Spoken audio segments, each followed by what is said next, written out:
करती हूँ स्वर्णिम टीवी के क्षेत्रीय समाचार में शहर के ताजा खबरों के साथ। जिला पुलिस अधीक्षक ए.के. सत्यार्थी द्वारा क्राइम थानाध्यक्षों को कई दिशा निर्देश दिए गए। पुलिस कप्तान ने थानाध्यक्षों को कड़े शब्दों में निर्देश दिया कि आमजनों को न्याय दिलाने में किसी तरह की परेशानी नहीं होनी चाहिए। पुलिस पब्लिक के बीच मित्रवत व्यवहार होना चाहिए। लंबित मामले का यथाशीघ्र निष्पादन होना चाहिए।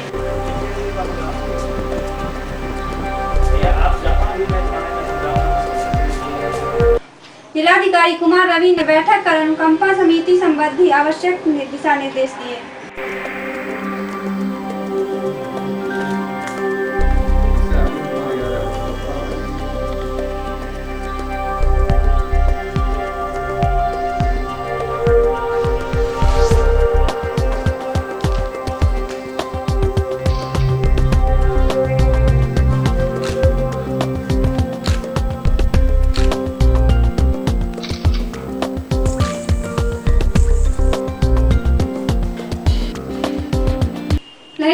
नगर स्थित अनिका स्टोर्स में डीएफओ द्वारा छापेमारी कर 250 बोरी सरकारी अनाज को जब्त किया गया। सूत्रों की माने तो वर्षों से दुकानों में सरकारी बोरों से चावल गेहूं पलटकर ब्रांडेड अन्न बोरे में डालकर उसकी कालाबाजारी की जाती थी। लोगों का कहना है कि इस कालाबाजारी को वरीय पदाधिकारियों का संरक्षण मिला था।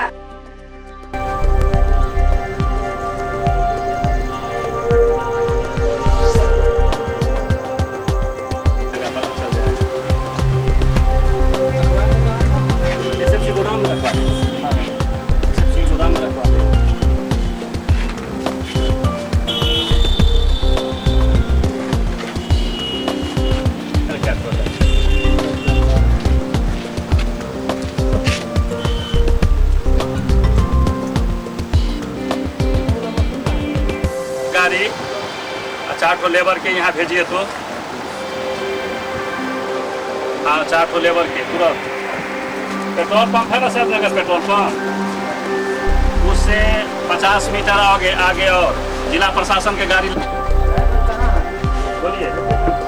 हाँ 200 बड़का गाड़ी के भेजिए। हाँ पेट्रोल पंप सैद नगर है ना, उससे 50 मीटर आगे पुलिस होगी, वहाँ पर हम लोग हैं। जिला प्रशासन की गाड़ी लगी हुई है।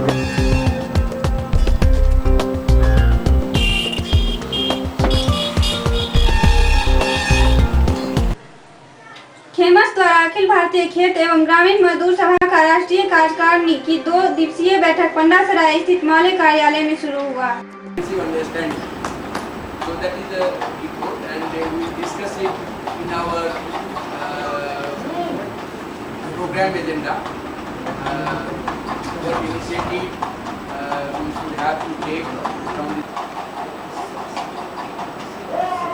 व्यापम पर तो वही सुप्रीम कोर्ट ने सीबीआई को ऑर्डर कर दिया। तो इसका मतलब ये है सीबीआई को जो ऑर्डर किया, तो सीबीआई को ऑर्डर किया तो ये एक ग्रे एरिया, और ये नहीं कहा है कि सीबीआई जांच करे। यूरोपियन कंट्री का दबाव चल रहा था और वहाँ का जो सांस्कृतिक संकट था, जो तमाम जो यूरोपियन कंट्री उनको दबाव डाला कि आप बेल आउट ले लीजिए हमारी शर्तों पर।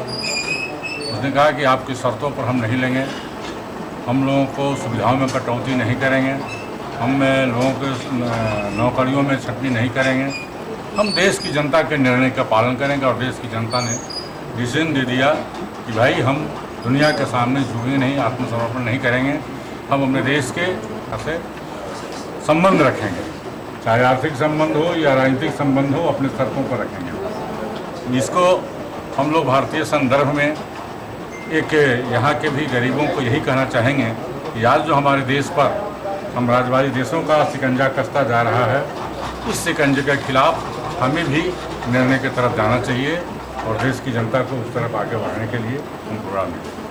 दूसरा, जो भाजपा देश के सामने कांग्रेस के भ्रष्टाचार को प्रचारित करके अभी सत्ता में आई,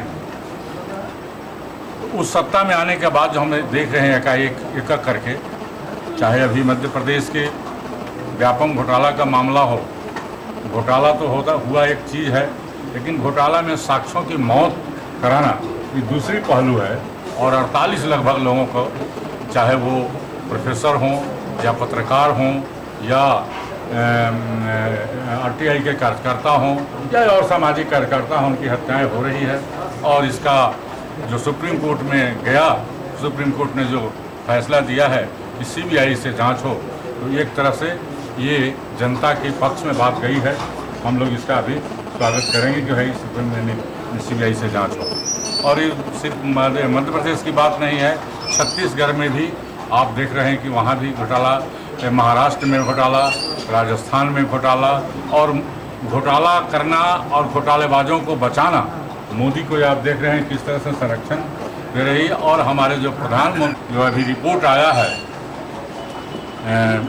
1911 का जो सर्वे हुआ था, आर्थिक सर्वे, तो हम देख रहे हैं कि रिपोर्ट में भी किस तरह से यहाँ। मेरा नाम रामेश्वर प्रसाद है।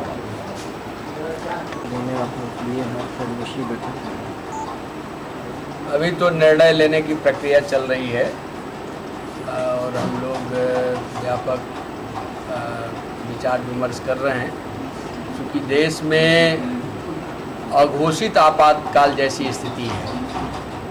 जो लोग जहां अपने अधिकारों को लेकर बात कर रहे हैं, सरकार उस पर दमन ढा रही है, जनता की आवाज़ को दबाया जा रहा है और जनता की ओर से जो बातें उठ रही हैं, प्रधानमंत्री उसकी अनदेखी कर रहे हैं। ये ललित मोदी के मामले में वसुंधरा का मामला हो या सुषमा स्वराज का मामला हो, व्यापम घोटाला का मामला हो, छत्तीसगढ़ के चावल घोटाला का मामला हो, महाराष्ट्र के आंगनबाड़ी घोटाला का मामला हो, जहाँ भी जो बातें उठ रही हैं उसको दबाने की कोशिश हो रही है।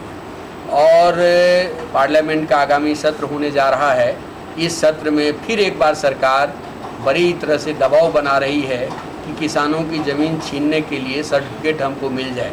भूमि अधिग्रहण इस विचार विमर्श हम अपनी इस राष्ट्रीय बैठक से करेंगे, क्योंकि हमारी रिपोर्ट नहीं है, ये भारत सरकार की ओर से ये सामाजिक, आर्थिक और जाति गणना जो हुई थी 11-12 में, उसकी रिपोर्ट सामने आया है। वो रिपोर्ट पूरी देश में चर्चा का विषय बना हुआ है। उस रिपोर्ट में साफ बात है कि हिंदुस्तान में भूमिहीनता बढ़ी है, हिंदुस्तान में आवासहीनता बढ़ी है, हिंदुस्तान में ग्रामीण क्षेत्रों में भयंकर बेरोजगारी बढ़ी है। हिंदुस्तान में एक राष्ट्रीय प्रतिरोध कैसे खड़ा किया जाए, गांव पंचायतों से एक राष्ट्रीय प्रतिरोध को कैसे मजबूती प्रदान किया जाए, इस मसले पर हम लोग यहाँ विस्तार से चर्चा करेंगे और यहाँ से एक राष्ट्रीय कार्य योजना बनाएंगे। आज की बैठक में कितने कार्यकर्ताओं के भाग लेने की वजह से? देखिए, ये तो हमारी राष्ट्रीय अम्बेडकर सभागार में मतगणना को लेकर बैठक की गई।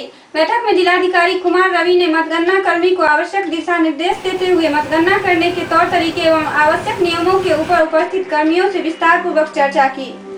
बैठक में उप विकास आयुक्त विवेकानंद झा सहित कई वरीय पदाधिकारियों ने भाग लिया।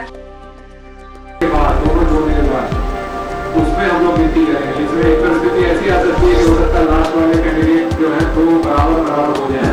वैसी परिस्थिति में तो हम लोग थर्ड राउंड की गिनती में आते हैं। थर्ड राउंड की गिनती में फिर हर एक कैंडिडेट के पास दो लिफाफा रहेगा, एक मेन पार्सल, एक सब पार्सल।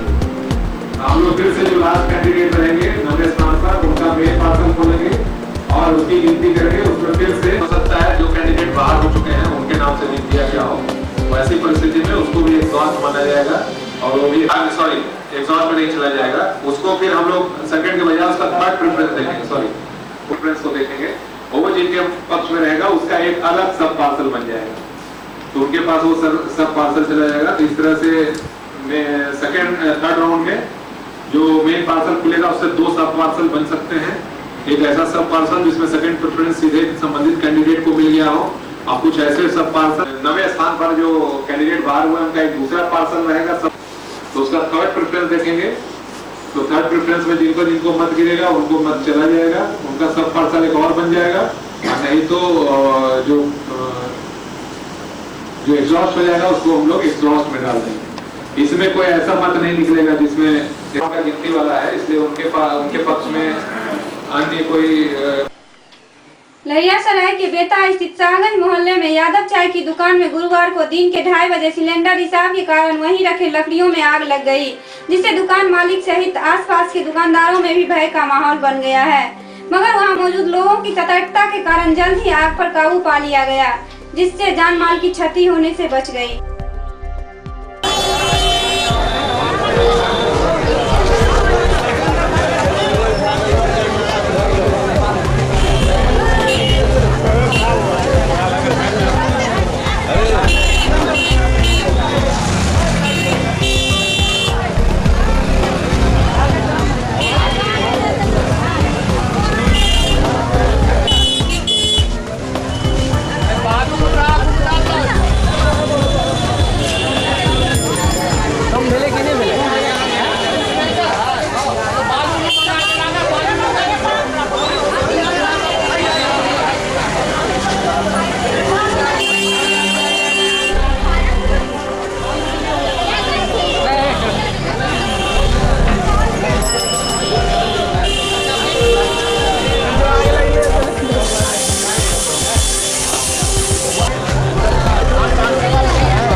इसके साथ ही आज का क्षेत्रीय समाचार यहीं समाप्त हुआ। कल फिर मुलाकात होगी शहर के ताजा समाचारों के साथ। तब तक के लिए नमस्कार।